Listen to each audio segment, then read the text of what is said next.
Doctor Saqlain Rasel মানবিকী ডাক্তারের পরিচয় কেবল operation থিয়েটারেই সীমাবদ্ধ নয়। তিনি একজন দাপুটে সাঁতারু, দুর্দান্ত সাইক্লিস্ট এবং রানার। ডাক্তার সাকলায়েন রাসেল পৃথিবীর কঠিনতম ক্রীড়া প্রতিযোগিতা আয়রনম্যানে নিয়মিত অংশ নেন। চিকিৎসাবিদ্যার কঠিন দায়িত্ব আর ক্রীড়ার অদম্য স্পৃহাকে এক সুতোয় গেঁথেছেন তিনি। শুধু কি তাই, সামাজিক কাজেও ডাক্তার সাকলায়েন রাসেল অনন্য।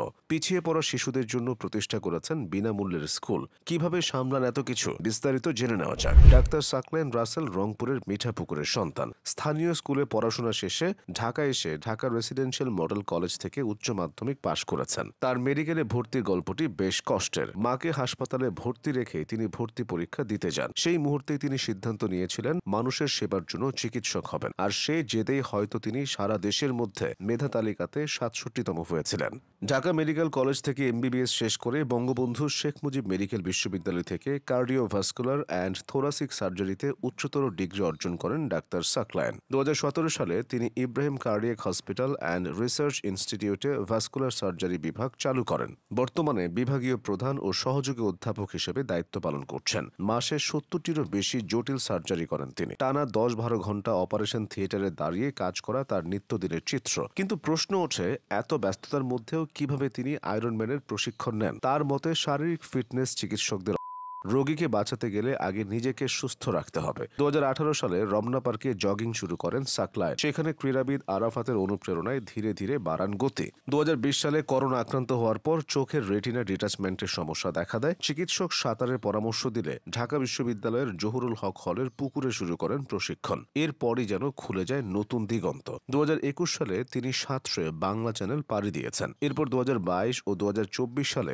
মালয়েশিয়ার আয়রনম্যান প্রতিযোগিতায় নাম লিখিয়ে ১.৯ কিলোমিটার সাঁতার, ৯০ কিলোমিটার সাইক্লিং এবং ২১.১ কিলোমিটার দৌড় সম্পন্ন করেন। এখানেই থেমে থাকতে চান না ডাক্তার সাকলায়েন রাসেল। ২০২৫ সালে জার্মানিতে ইউরোপিয়ান চ্যাম্পিয়নশিপে এবং ২০২৬ সালে থাইল্যান্ডের ওশানম্যানে অংশ নেবেন তিনি।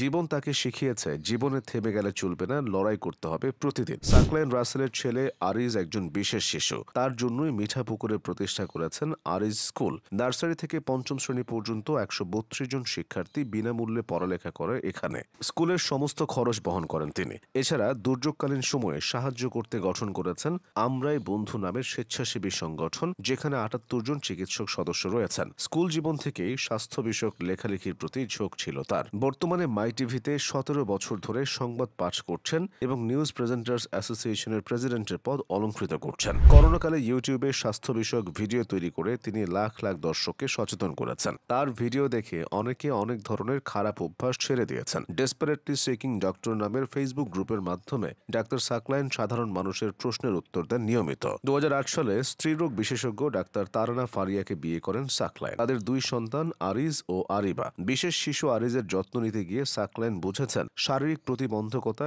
কখনো স্বপ্নের বাধা হতে পারে না। মেয়ে আরিবাকে নিয়েও সময় কাটান নিয়মিত। পারিবারিক সমর্থনই তার শক্তির উৎস। ডাক্তার রাসেলের মতে ফিটনেস কোনো বিলাসিতা নয়, বেঁচে থাকার হাতিয়ার। সপ্তাহে ১২ থেকে ১৪ ঘন্টা ব্যায়াম করেন তিনি। কোনোদিন দৌড়, কোনোদিন সাইক্লিং, কোনোদিন সাঁতার। তার রুটিনের মূল মন্ত্র হলো সময় ব্যবস্থাপনা ও শৃঙ্খলা। রোগীদের বলতে ভালোবাসেন, ওষুধের চেয়ে জীবনযাপনের পরিবর্তন বেশি জরুরি। ডাক্তার সাকলায়েন রাসেল প্রমাণ করেছেন পেশা ও নেশার মধ্যে কোনো দ্বন্দ্ব নেই। তার ভবিষ্যৎ স্বপ্ন বাংলাদেশের ভাস্কুলার সার্জারির পরিসর বাড়ানো এবং আরও বেশি মানুষকে ফিটনেসের পথে উদ্বুদ্ধ করা।